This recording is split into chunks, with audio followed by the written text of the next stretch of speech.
Presentation regarding the changes in the medical insurance plan that you'll have beginning in July 1st of 2016. We've got representatives from Arthur Gallagher here, Donna Myers, who will start us off with a brief overview of the plan. We've got a representative from Anthem here, Karen Mordecai, over here to my left, who will speak very specifically about the medical portion of the plan. And then, not here yet, but we expect them soon. We have representatives from Charter Oak Credit Union, who will be providing the banking portion of the high deductible health care plan with health savings account. If possible, if you could hold your questions to the end, and then we'll try to address them all at the same time. I know we've got a lot of information to be able to go over with you. So I'll let Donna take over. Thank you, Donna. And if you want to walk around, Donna, go ahead. Well, I can't go too far because I'm actually connected here. But thank you and welcome to the educational sessions for the high deductible health plan and health savings accounts.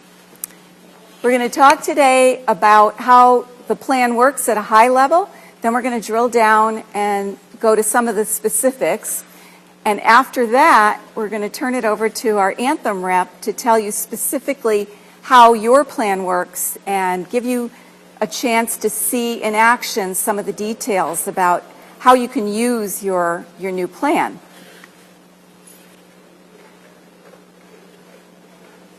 Okay. So here's our agenda for today. We're going to talk about the high deductible health plan. We're going to talk about the health savings account feature. And then we're going to look at your plan again, high level. Drill down a little bit for medical, pharmacy, and the health savings account piece. And the banking people will come in at the very end and talk about how you can enroll and how their plan works and the debit cards and all of that stuff. We're also going to touch briefly on the Anthem value-added plans and what you need to do at the end and how open enrollment factors into this. So let's start with a very high level. What people often refer to as a health savings account or health savings program is generally a combination of two things. It's an insurance component and it's a banking component. The insurance piece is clearly a high deductible health plan. It means you have a deductible for pretty much everything. Not quite, but we'll get into that. The banking piece is the actual health savings account. And that is a bank account that will be set up on a tax-sheltered basis. It will look and feel like any other bank account that you own. Checks, debit cards, all of that. However, it is supposed to be restricted to use for qualified medical expenses. And so we'll get into exactly how that works in more detail. But know that it is a bank arrangement, and you will have all the other things that you normally have associated with a bank account. You also need to know that there are dental benefits that are continuing, they're not changing. The same thing is true of your vision benefits, continuing, not changing. Doesn't matter what health plan you have, those two benefits will continue in the same fashion that they always have. The one difference is that you will get a new Vision ID card this year. So you might want to make a mental note about that and use that card, not your medical card, when you go for services.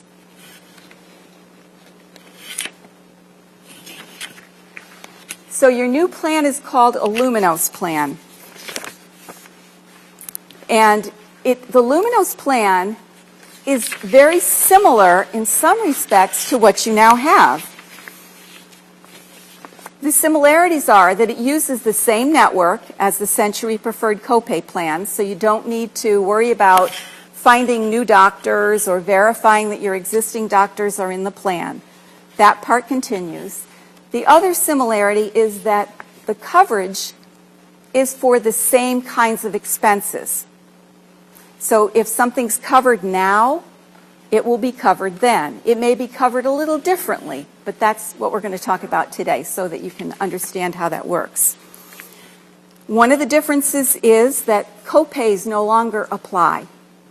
So you won't have copays going into the doctor's office. Prescription drug services are covered at 100% after you satisfy your deductible.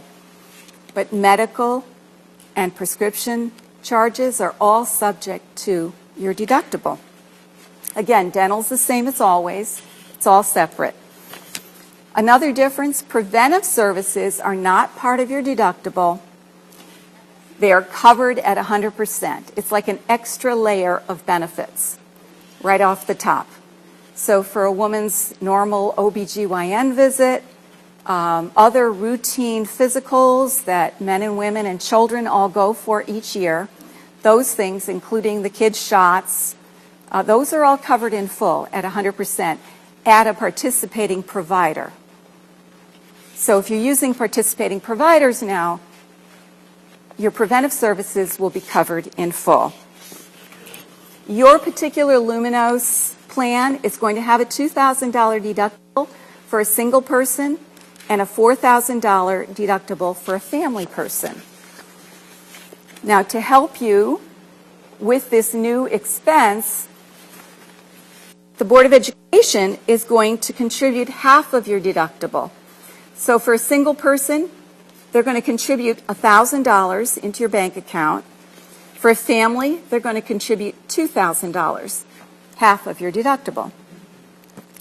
Now, the board deposits to that bank account are not considered taxable to you. It's as if you never earned that money. It just goes directly into the bank. There are restrictions on how you can get it out, and you have to be aware of that. But you'll get a debit card, and you can actually make withdrawals. So it's one of those things you just have to monitor yourself. Now, how they're going to deposit this money, it's going to happen twice a year. It's going to be deposited, 50% of their share will be deposited in July, and the other 50% of their share will be deposited in January. This is the first year, 100% of their share will go in this year in July, and then next year and the year after that, it will be 50-50. You're correct, yes. Yes. So that's correct. Going forward, after this year, you'll get 50% in July and 50% in January. But for this year, to help everyone get started, their half will go in the 1st of July. As soon as there is a normal business day, they will make that deposit. So it'll be there in your bank account. Now, you can fund the balance of your deductible and possibly even more under the tax shelter savings arrangement. And we'll get into why you might want to do that a little bit farther on. But if you do decide to make deposits, your deposits will go in through payroll deductions. So again, it's as if you never earned the money. It's not taxable to you doing it that way. There are some limits to how much money you can put into this kind of an account, and the limit is $3,350 for a single person in any one tax year, or $6,750 for a family. A person who is age 55 or older can also make a catch-up contribution, similar to the 401k or 403b arrangements, and that gives you an added amount that you can contribute to your tax-sheltered savings. The law says it's once a year that you can do that. And it's basically on a tax year, so it's looked at on a calendar year. Hold your questions till the end. I know I don't want you to forget them, but I'm sorry. Oh, her question was, does that mean once a year that you can put in that amount? Yes, it is once a year. So you could do it every year. You can build up a sizable balance in that checking account, savings account. But there's a limit to how much you can put in any one year. Now, just a couple of reasons why you might want to contribute more than just the balance of your deductible. qualified medical expenses include much more than what's covered under your medical plan. Whatever you put into that bank account can be withdrawn for qualified medical expenses as defined by the IRS. So when you think of reasons to tax shelter some money, think about the glasses that you wear and what those cost you.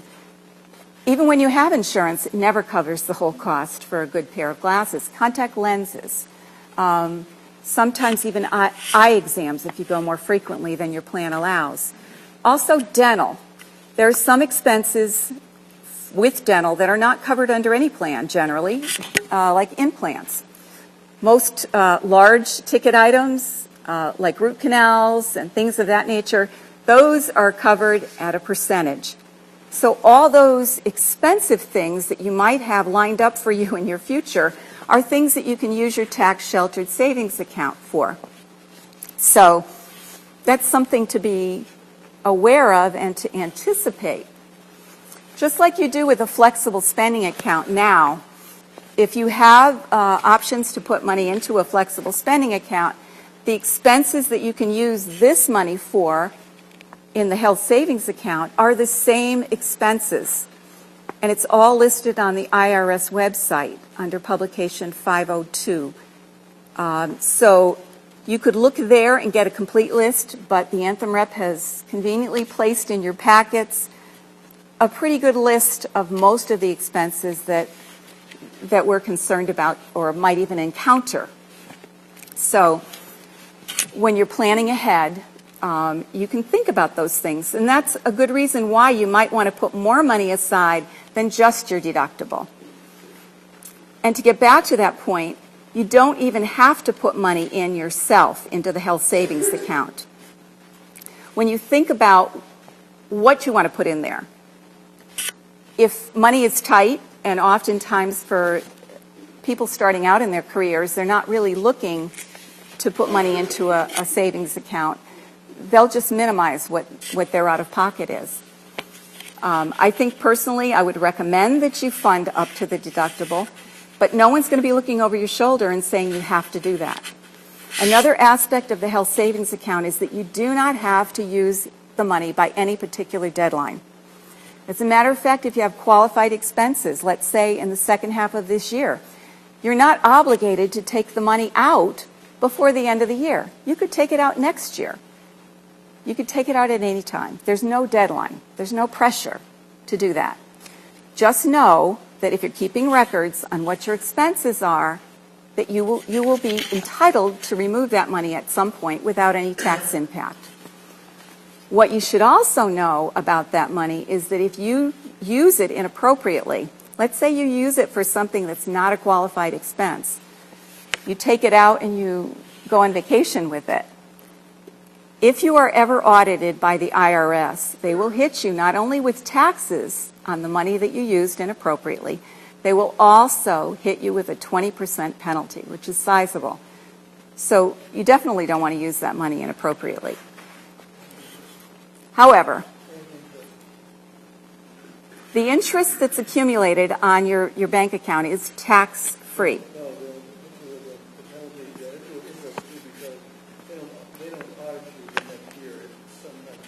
Okay. Yeah, I'm not an accountant, so I really wasn't familiar with all the details. And fortunately for me, I've never been audited, so I've never had that experience, and I hope you never have either. But another facet of the health savings account, and it's one of the reasons why they call it a health savings account, is that when you hit 65, you can actually take the money out for any reason, and you will not get a penalty. You do have to pay taxes on that money if you take it out for something that's not a qualified expense. However, if you use it appropriately, and there are many appropriate uses for it, then you will not have to pay taxes at all. And many people are thinking ahead in that fashion. So, for example, a qualified expense is Medicare Part B premiums. And we all, pretty much all of us, have to pay that at some point. So you could use it that way. You could still use it for any out-of-pockets on medical, regardless of what plan you have. The restrictions on health savings accounts are that if you jump out of a high deductible health plan, let's say you're in this one now, you accumulate a pot of money, you don't use it, and all of a sudden your spouse has a job where you want to jump into a plan that's not a high deductible health plan. It's a traditional copay plan. That's okay, but you can no longer put money into your bank account. And also, you still can use it for those expenses that are out of pocket. Something to be aware of. Okay, so, sorry, I almost skipped this slide altogether. These are your layers of benefits. You can have preventive coverage at 100% in network. You can make contributions to that bank account to help you satisfy the annual deductible and other expenses and or save for the future. And once you've satisfied your annual deductible, coverage in network is 100%.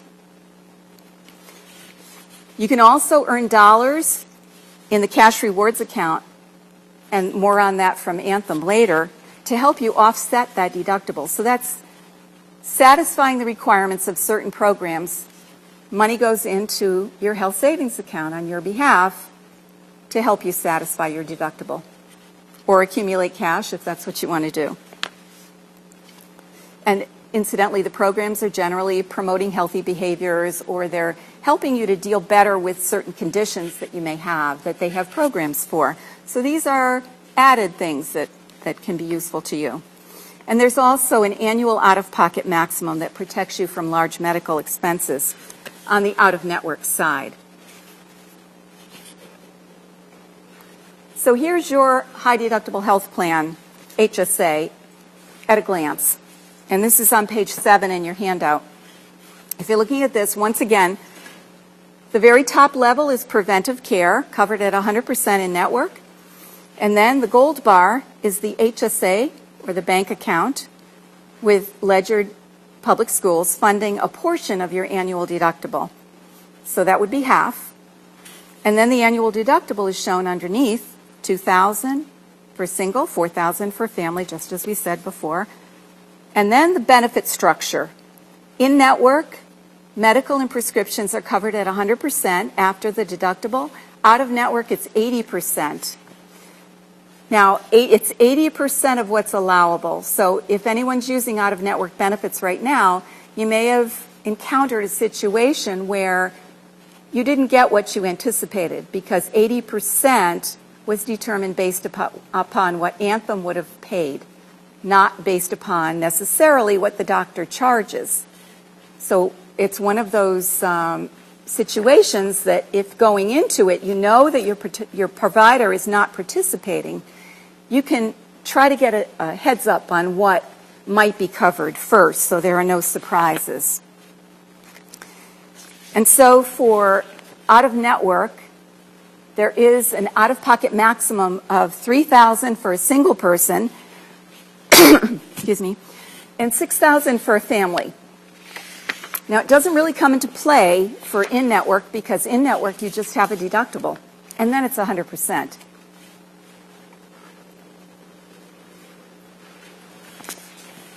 So there are different ways to use your plan when you have medical expenses versus prescription drug expenses. When you go for medical expenses to the doctor's office, you always show your ID card, and that will not change. Your ID card will say on it, no copay. And the doctor's office will look at that and say, oh, no copay. Okay, we'll bill you once we find out. Because they don't know when you come in their office if you've even satisfied your deductible. They also don't know what services you're going to have necessarily or what Anthem is going to allow. So they will not charge you at time of service. What will happen is they will just take your information like they always do. You'll go home. You'll get paperwork in the mail from Anthem showing how they processed your claim, what was allowable, and what, if anything, you owe.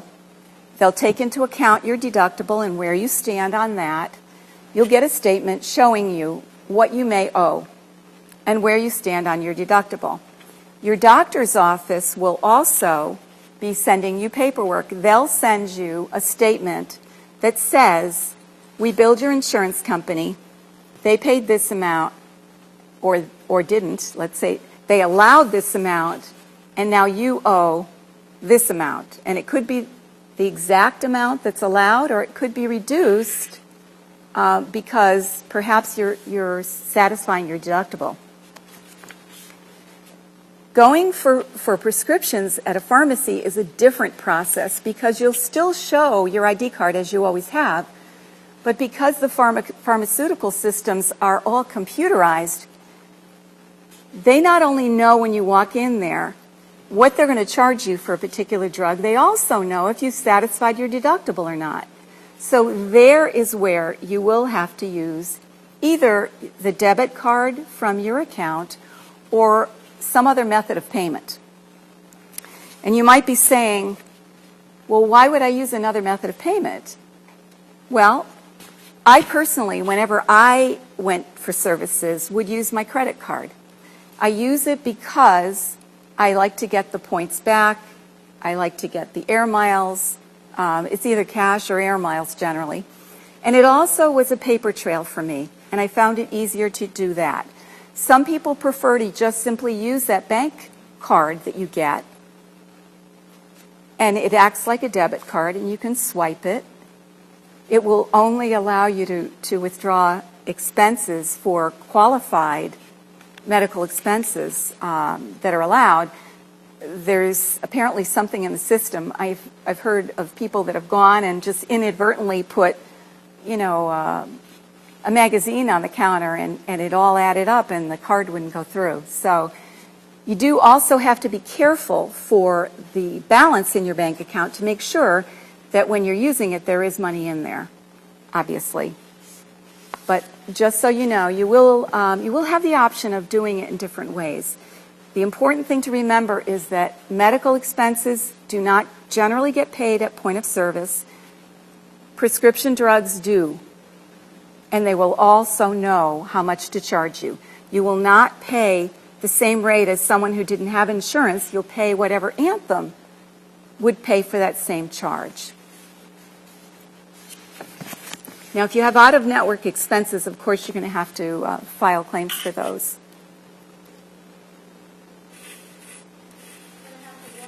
File claims for out-of-network expenses, unless your doctor also does that for you as a service. I think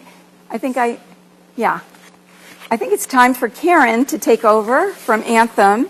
She's going to get into the details of the medical plan and also speak to some materials in the packages, which we can hand out now. Karen, I'm going to give you this. So you'll be... The question, how do you submit claims for non-participating doctors? Oh, I thought it was, didn't someone ask a question? How do you submit claims? I'll answer that one first, then I will answer yours. All right, Donna will. Okay. If you're seeing a non-participating doctor right now, it's the same process how to submit a claim under the new plan.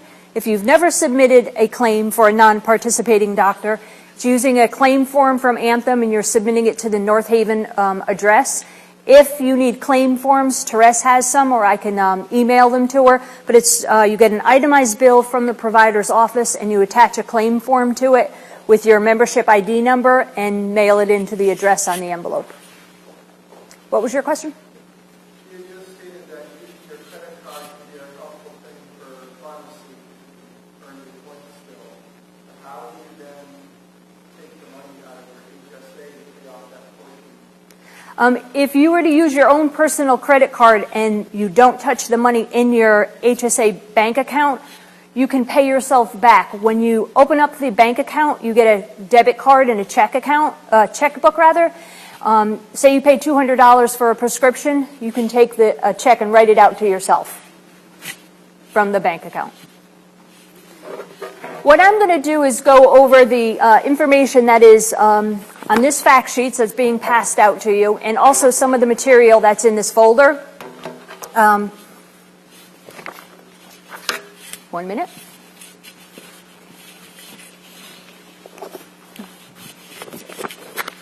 You take that, pass it down. Sure.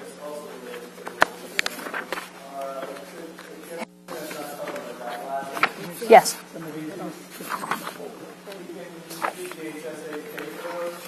Correct. No, and I'm going to go over that in like 2 minutes. Sorry.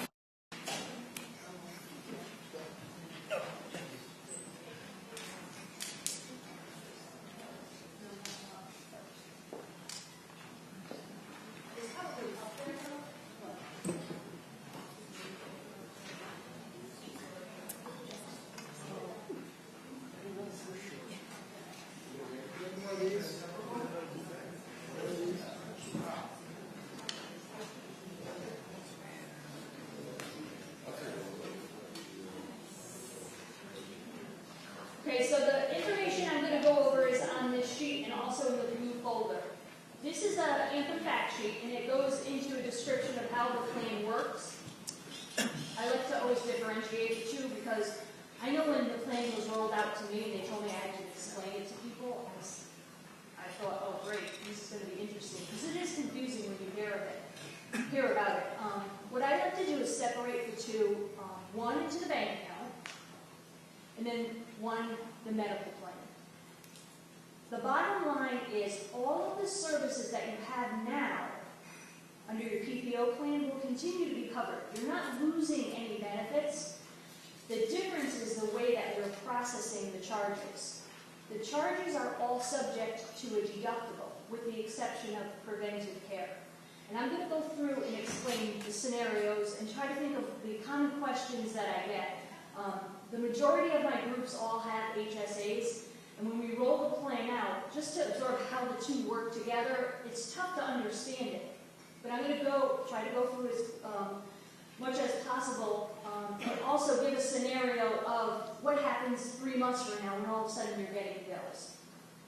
So this sheet, on the top of the page, it lists contributions to your HSA.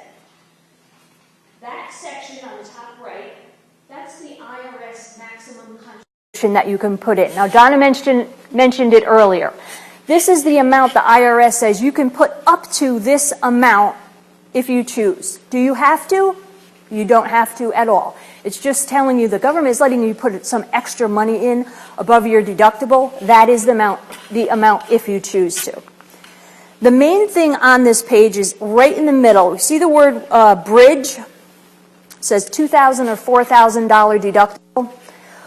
That's the deductible under your plan that you have to satisfy before Anthem starts to pay the medical claims. So single is obviously one person. Once you have 2 people or more in the plan, you automatically become a family plan, and that's the deductible that needs to be satisfied. So if you have yourself and 1 child, you're automatically in the family plan. You have a $4,000 deductible. If you have, yourself, your husband, and 4 kids, it's still that same $4,000 deductible. The board is giving you the contribution, 50% of it, into that separate bank account. So if you're in a family plan or a single plan, just put that bank account with that Board of Ed deposit over to the right. Going forward, I'm going to focus on the medical. Preventive care services are not subject to the deductible. So when you look at this sheet, you flip to page 2 on the bottom. It says summary of covered services, and it says preventive care. This is the section that lists all well-care services that do not apply to the deductible. So if you're having any of these services done, you're going for a routine checkup, you're bringing in your kids for physicals, you're getting a flu shot, any immunizations, there's no copay, no deductible, covered in full. I also have a sheet that's in the blue folder on the left-hand side that goes into a little bit more detail. It's the third sheet in on the left-hand side. It's gray and white, and it gives you what the adult and the pediatric age-based wellness schedules are. It tells you what falls under that category. So if you're wondering, do I have a copay or do I have a deductible rather related to a service, it is on this sheet, and it's billed accordingly. It will fly right through the system, and you don't have any deductible to satisfy.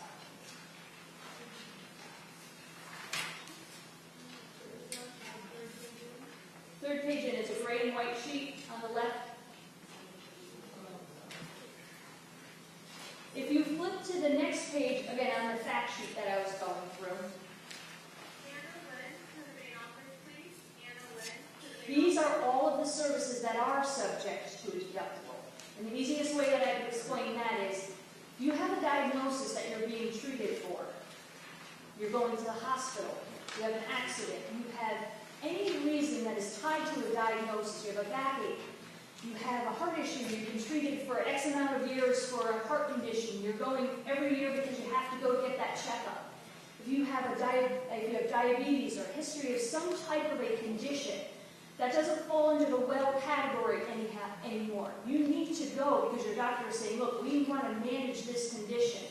You have to go every year for a blood test or whatever. Those services are all subject to deductible, and they fall right on that page, that medical summary of benefits.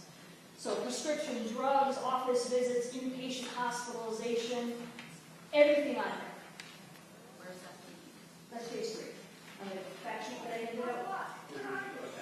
I'm on the fact sheet. The first sheet that I handed out, right there, that's in your hand. Page 3. Good. So when we process the services, page 3, when we're processing the services, you'll notice on the bottom there is a note that indicates there are certain maximums that you have. Now these maximums are on your plan today, under the PPO plan. It's the same exact maximums. When we process them, Anthem is keeping track of them on a calendar year. So you'll see where the first line it says 120 visits for skilled nursing. Just for your own purposes, I'm pointing this out because we're keeping track of them. Those visits don't go away. If you've used 20 of those visits already, when you enroll in the new plan, you'll start off with 100 visits. So any of those services related with a maximum are on a calendar year basis. Physical therapy falls into that category. If you've had physical therapy for the past several weeks and you've used 40 sessions of them, starting July 1st when you enroll in the HSA plan, you still have the benefit. It's just that you have the remaining amount left. If we didn't make any plan change at all, that would be the same rule. Yes? You're talking about floating 365 days. Your calendar year benefit keeps track of all of the services that have a limit. So from January 1st through December 31st. Your deductible, however, is on a fiscal year. So you have to reach the family or the single deductible from July 1st through June 30th. So if it's physical therapy, that goes from January 1st to December 31st, and then it starts again. On January 1st, you get the $50 back, brand new. So, okay. So I'm going to give an example like Donna gave earlier. When you're going for a medical visit, you're not paying at the time of service. None of the doctor's offices know exactly what Anthem's approved amounts are. When you go, they could be working with Aetna, with Cigna. You're not paying any copay, you're not paying anything out of pocket. What you're waiting is for Anthem to process the charge, send you an explanation of benefits that will show what Anthem's approved amount is and the amount that has been applied to your deductible. The doctor's office receives that same notice, and they will follow up with a bill to your home address, and it should be for that same amount. That's when you receive the bill, you match the two, make sure they match, and at that point, once you're receiving bills, that's when you access that bank account that the Board of Ed has put that money in for you. That's when you start paying those, the money, if you choose, out of that bank account. Anthem does not keep track of your paying your bills. The doctor's offices do, depending on when the doctor's offices submit the bill to Anthem or they send you a bill. I've spoken with people that they are billed 6 months later. But until you get a bill, you're not paying anything to the doctor's office. Pharmacy is different. Pharmacy is lifetime, like Don mentioned, so you're paying. You can't leave the pharmacy without paying for the prescription. So you're either, again, using your own personal funds or the money that's in that bank account. I'm not sure if Donna mentioned it earlier, but the Board is funding a portion of the deductible, and you have the option of putting the other portion of that money into the account. It's completely optional, but it is suggested just so that you know that, for peace of mind, the other half of that deductible will be put into that account. How often, whatever pay period, you can make a deposit in, whatever the options are.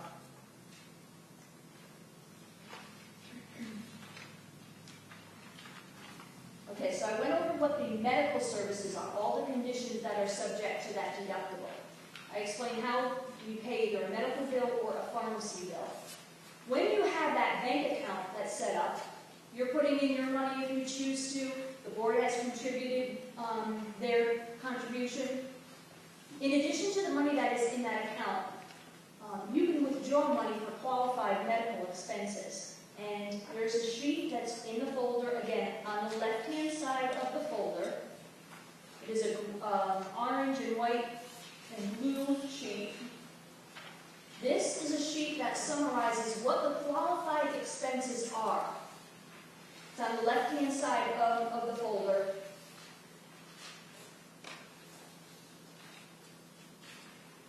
The majority of the services that you have under your medical plan, they are already covered medical expenses. That means when you go for a hospital visit, when you get a prescription drug, when you go for a doctor's office visit for a back issue, the money you're taking out of that bank account to pay, that's an approved medical expense. You're taking the money out and there's no issue at all. The government will not have a problem with you withdrawing that money. There won't be any penalty. Some people put additional money in that bank account, and the reason they put additional money in the account is because even though some items you can use the money from that account for, they may not necessarily go towards your deductible. So an example on the front of that blue and white and yellow page, on the bottom of the sheet, it says eligible over-the-counter items. So if you go into CVS or to Walgreens and you have your new debit card with the money that you've deposited, you can pay for Band-Aids with that account, with that credit card. Again, the money does not go, the dollar amount does not get applied to your deductible. The benefit of using it is you're using pre-tax dollars to pay for those expenses. Now, Band-Aids is a small example. If you flip on the other side of that sheet, it will list eligible medical expenses. I like to use braces as an example. If you have children who are in braces, currently your dental plan, I don't believe covers dental braces at all. And even if they did, it would have been a very small allowance. Braces are probably $5,000 or $6,000.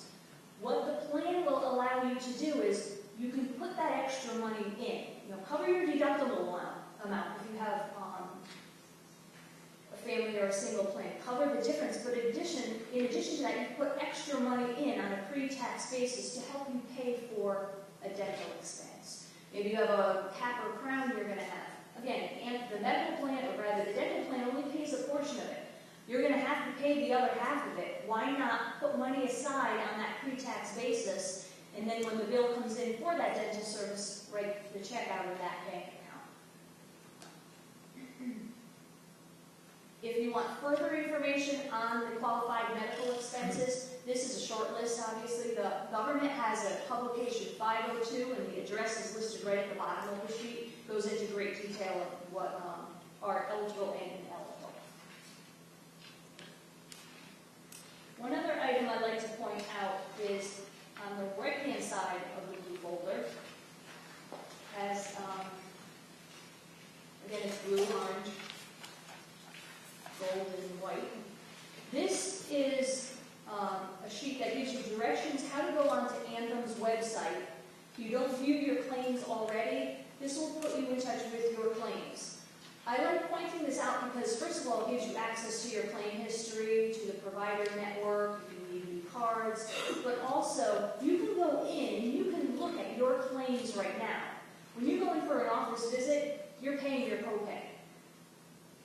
Some people might not necessarily know actually how much those costs are every time they're going for therapy or an emergency room visit. You can go go in and you can see, the $250 charge that Anthem is approving, but you're only paying a $25 copay. The benefit of it is, looking at the system will give you an idea of possibly how much money you should put in the account, just a forecast of what you should deposit. It also gives you a better idea of what the costs are and how quickly you reach your deductible. Yes? What's the penalty if you go over The penalty if you go over what? the money? You go through the money and you need surgery.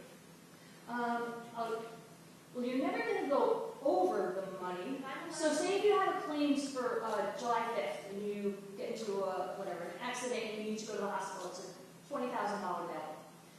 When the claim comes into Anthem, we're going to process it.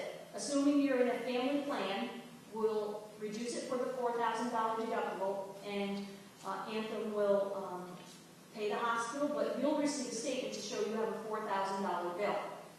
Okay? $2,000 of which the board put in the account, so really you're on the hook now for $2,000. But it's July 5th, and most likely you don't have the other $2,000 in that account. What the hospitals and doctors' offices will do, they'll work with you and they will allow you to set up a payment plan as long as they see you making a payment. And what a lot of people have done, including myself, the money that you take pre-tax out of your paycheck, you can be paying the doctor's office. So you say to Teresa or Yvette, I want $100 coming out of my paycheck, every pay period. The hospital can be billing your account monthly $100. So as long as you're making some form of a payment, that's how you handle the situation. Doctors and offices completely work with patients. I've never seen an issue with them. As long as you're making some form of payment. Okay, but let's use your example and take it one step further. Sure. So you maxed out the $4,000, okay, on July 5th. Right. October 1st, you need knee surgery. Where's that money coming from? Then you've reached your deductible. So yeah. So on July 6th, if you need prescriptions as a result of your hospital stay, everything from that point forward, if you're using in-network providers, are paid in full, covered in full. Yes. So if it's something we currently pay a deductible on, that's something that would be 100% covered once you reach the $4,000 deductible. Right now, if you're paying a deductible, that means you're probably okay. So correct. If we only pay a copay for it, we're not going to be paying whatever Anthem was billed. But once we reach $4,000, it's 100% covered. Correct. Okay. Yes. So only because my wife just had a child, so we have to copay for that. If she had just had a baby, I would pay whatever up to $4,000. But if I already hit $4,000, I wouldn't have to shell out a single penny. Correct. Plus. Okay. Nothing's over.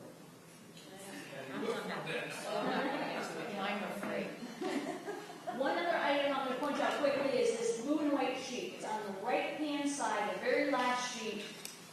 This is something new that Anthem has rolled out within the past few years, and I think it's something many of you will take advantage of. What this is, it's telemedicine. Some may love it, some may hate it, but I personally have used it and I think it's great. This is seeing a doctor basically through FaceTime. It's only for issues like you have a rash or you have a sinus infection. It's not, putting your tonsils to the phone to the doctor to write a prescription. One of my office coworkers had poison ivy. They call through FaceTime, through this application you load to your phone. You're seeing all board-certified providers.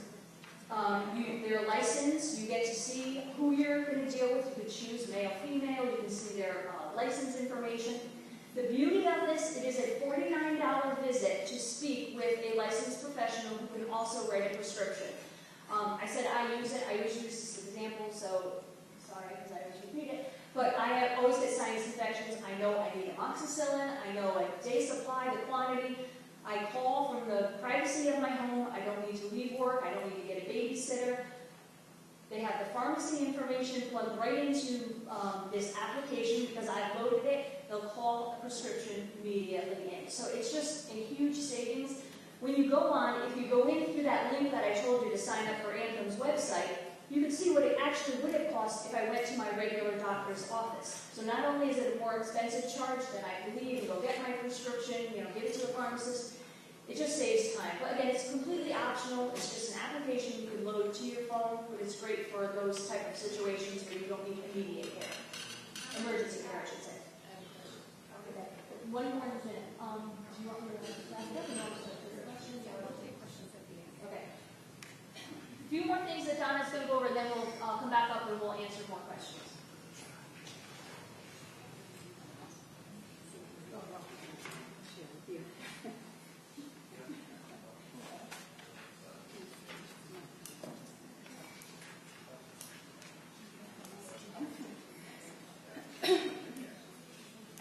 Okay, so someone very graciously pointed out to me that I failed to finish this, and I apologize.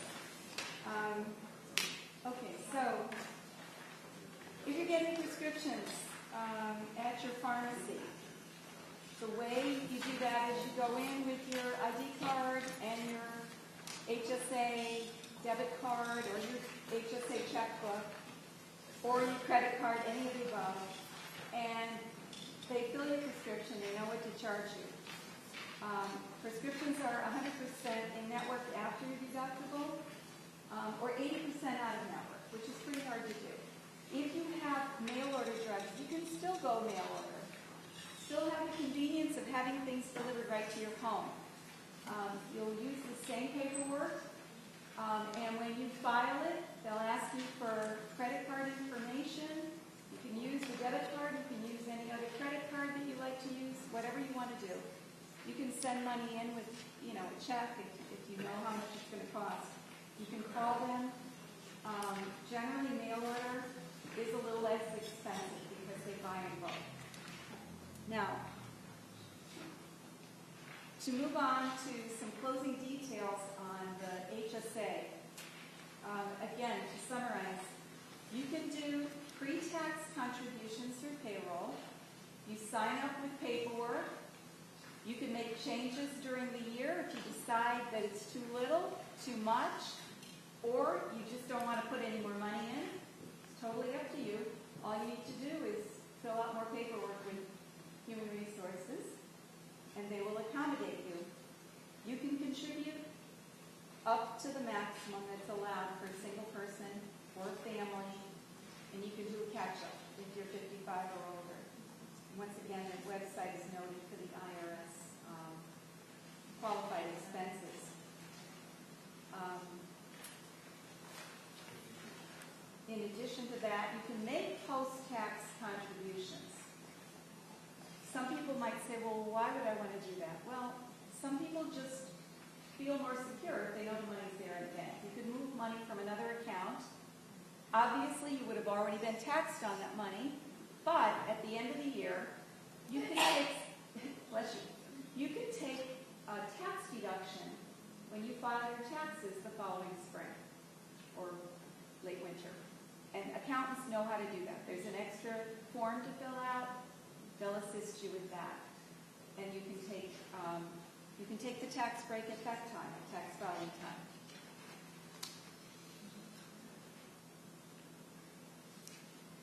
Now, we also try to make a distinction between covered expenses and qualified expenses. Remember, qualified expenses apply to the bank account withdrawals. Covered expenses apply to the insurance piece.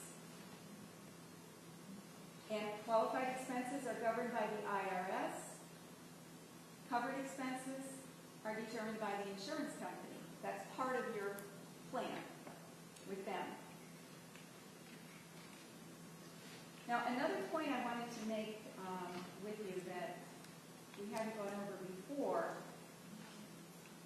if you have other coverage that's not a qualified high-deductible health plan, let's say you cross-cover with your spouse. Your spouse is working and has benefits available to them, so you may have other coverage. If you do, that's a problem because the HSA bank account, which is governed by the IRS, says that you cannot tax shelter that money if you have access to another non-high deductible health plan, and that's an important distinction to make. And that other health plan even includes a flexible spending account with your spouse if it's not a limited flexible spending account. Now, currently with the Board of Education, you have a flexible spending account option. So for those people who are in a high deductible health plan, they get what's called a limited flexible spending account. So that satisfies the IRS rules. It only allows you to take money out of that FSA, or even to deduct into the FSA for vision and dental, and that's the limited piece. So you can still have a flexible spending account if you're looking to tax shelter to the max, but just remember, it can only be vision and dental. If you have a spousal flexible spending account, it's not limited. See us after, because that's very important. We want to help you with that. Karen, I don't know if you covered the cash rewards, but I think there's probably a flyer in the packet about That's right. that. Yep. And that tells you about the programs which will get you additional cash into your HSA account. There's some screenshots in your packet which show you how you can get some answers from the website that might be helpful to you. You can view your coverage, get a side-by-side view of your claims. You can quickly find doctors. You've probably already done that. You can look at medical information via the Anthem site. And you can even compare services and costs. There's lots of opportunity there. There are also discounts for different kinds of services. Discounts on magazines for baby care and all kinds of other things, helmets for your kids when they're riding bikes. And that's the end of the Anthem piece. However, there's one more piece, and that is a cost illustration.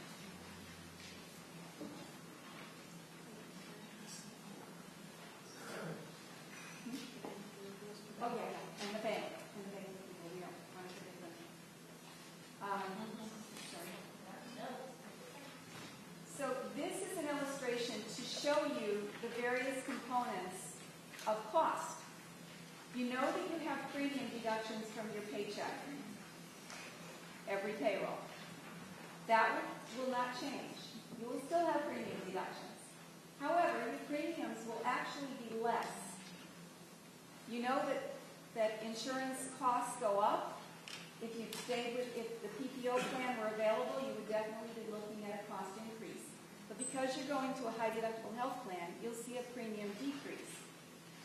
Now, you can also, as we talked about, tax shelter some money in your health savings account.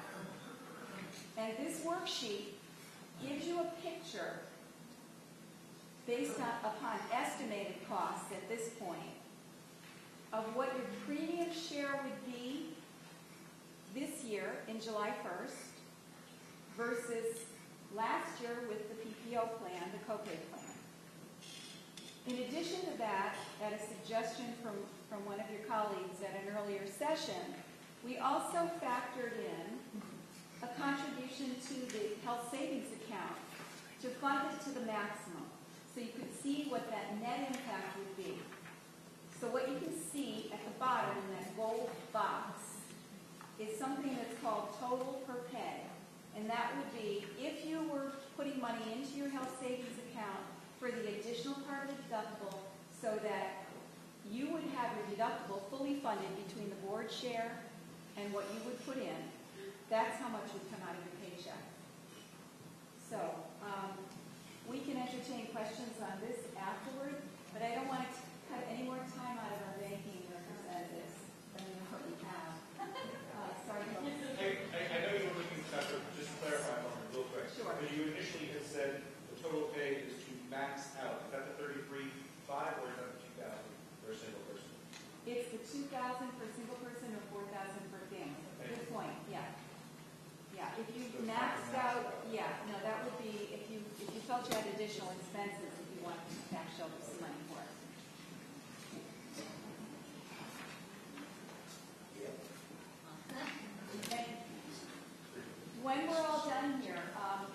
if someone has questions, we'll go in the back corner because there'll be another group coming in and we'll probably start up again fairly quickly.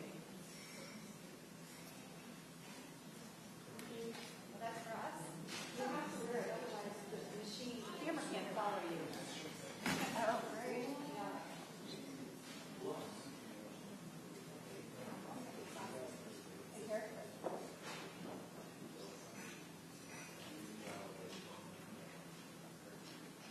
All right, my name's Yvonne. I know a few of you already because I have some of the school here. My name's Yvonne Walsh. I'm with Charter Oak Federal Credit Union. I'm a branch manager at Long Hill Road. Yolandi Davis is handing out some brochures on our HSA health savings account, and she is the manager of our call center. So if you have any questions or concerns about your account, she'd probably be the one you would call up and talk to. So Charter Oak has partnered up with the Ledger Board of Ed, and we handle the checking accounts. So it's a checking account, which is a health savings account, yes? Do we have to use Charter Oak? Yes. So we don't have a choice? You don't have a choice. No. If the account is over $1,000, we can put it in mutual funds. Do you have mutual funds available? We do. We have financial planners for you. Once you become a member of the credit union, you get a free, you have the opportunity to speak with one of our financial planners. So, but we can't transfer it out to Fidelity if it makes it over $1,000.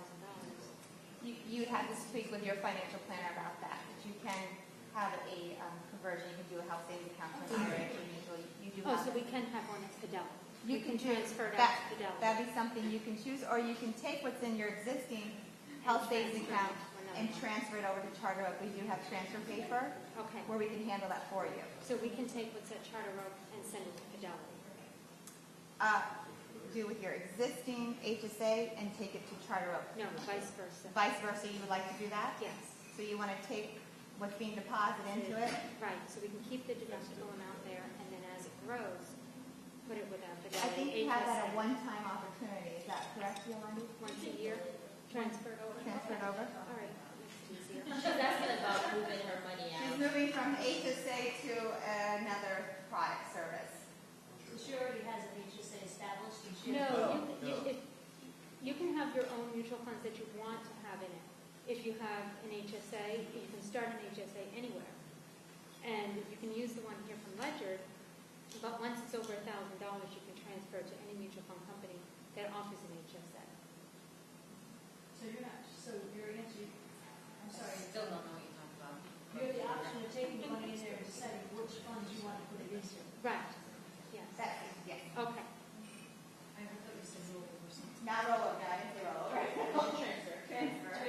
I'm looking for the ability to invest the money Correct. for future growth instead of sitting in a 2.5% account. Correct, you can do that. Do you know a place where they get more than 2.5%? Yes. Well, if you're going to invest, You're yeah. investing to a mutual fund. Guaranteed, maybe not, but Right. All right, okay, so we handle the checking account part of the health savings account. And the account earns you 2.5%. You will get statements. You can have them emailed to you, or you can get paper statements. You can have a debit card, and you'll have a checking account. If you are a family plan HSA, we would need that information. So spouses, children in college, we need their information so we can get them a debit card, or spouses, or to be put on the checking account. You have the option of using transfers with your online banking. You can transfer. I know that we did speak earlier about if you were to pay out of your personal account, how do you reimburse yourself? You can write a check out of your HSA or you can transfer it. It's always a good idea, though, to keep those receipts if needed, in case you get audited for whatever reason. So it's always a good idea. Yes? Can I do a bank-to-bank transfer? A bank-to-bank transfer, you do have that option with Charter Oak's online banking, yes. So I can transfer money from Core Plus to Charter Oak. Yes, what we do have is with Charter Oak, because we're a credit union, you have what's called sister branching, where you can walk into Core Plus and either take money out of Charter Oak while you're in Core Plus, or vice versa, be in Core Plus and transfer money into I want Charter to do Oak. it on the computer. On the computer, you can set it up that way through online banking. You can set it up to where it goes like a bill payment service. Absolutely. You do have that option. Bill payment service. Like our online bill pay. You would need your account number, financial institution address, and send it off that way. Is that free for those transactions? Yes. Our online banking's free, our bill pay service is free, our e-savings are free. When you open accounts, what else? Just as far as becoming a member and setting up the HSA in the beginning, we do have to pay, just a checklist for you to be prepared when you do come back to open it. So if it's just you, your RSA only need your information. If you're adding for family, for the spouse, if you do want to have your spouse on your account, then there's, she says no. Well, you want them to be able to pay, whatever their medical bills are. Do stuff like that, so, yeah. This question is more for Jason. If I may ask you a question, do I have to have this money deducted from my paycheck, or can I just put in $1,000 deducted? So what we did with the administrators, who were the first group to adopt the high deductible health care with health savings account, we allowed them, if they wanted to do a one-time shot, say for them to spreading out the amount of an employer putting into the the health savings account, we allowed them to do it a one-time shot. So for example, if you're a single person and the Board of Education puts in 1,000, you want to put in 1,000, normally we'd be spreading that out over 20-day periods on your behalf. So if you want to say, hey, I want to put all the money in, first paycheck, we can do that. The challenge that you face, though, is we're going to be putting money in on July 1st on your behalf, and your first paycheck isn't going to be until August, whatever it is, whatever the first paycheck is of the next year. So technically, unless I'm paying you, you can't put money in. You individually can put money into that account on your own, but it won't be on a pre-tax basis, it would be on a post-tax basis. Correct. And then you pay that on your tax. So, best case scenario, I'll give you the $1,000, and on a pre-tax basis, on the first pay period, you say, Jason, I want to do it all at once. I can't do it over 3 times or 4 times or something like that, because it's going to get really complicated really fast, and, it's more in the future. But if you want to do it one time, you want to be flexible for you, but it wouldn't be until that first pay period of the year where we have deductions. Your other options, if you want to try to get money in there up front, is to make a deposit on your own, but again, you have to take a look at that and how that impacts you on a tax standpoint. So one more question, and then we're going to have to take questions out in the lobby as we bring in the other group. And a lot of great questions here at all levels. Sure, go ahead. Well, I wonder if we're already in the flexible spending. I know it's different, but If you're now already, I'm hearing like all of a sudden now it's going to pay for. right. If you're currently in a flexible spending plan, we have 2 types of flexible spending plans at Ledyard Public Schools. We have the dependent care flexible spending plan. This has nothing to do with that. You can continue on with your dependent care flexible spending plan. If you have the medical spending plan, you have a limit of $2,500 to be able to put in. You have 6 months after the end of the plan year, which is June 30th of this year. You have 6 months to get reimbursed. All right. After that time, from July 1st moving forward, you're only eligible for a limited FSA, which we are in the process of enrolling in and getting set up for people who want to put more money in. Limited FSA is limited in 2 ways. One is the total amount that you can put away, which I don't know the IRS limit off the top of my head. The second thing is the types of funds you can put away these things for, which, say it in a very big generalization, dental, vision. There are probably other things underneath that, but those are the 2 biggies that are out there. So what we're going to do is we're going to move Karen, Mordecai out to the hallway to be able to answer some additional questions as we filter in some of the folks from Gallup Hill and Center School. So thank you very much for your time. I'm going to be out there to try to answer some questions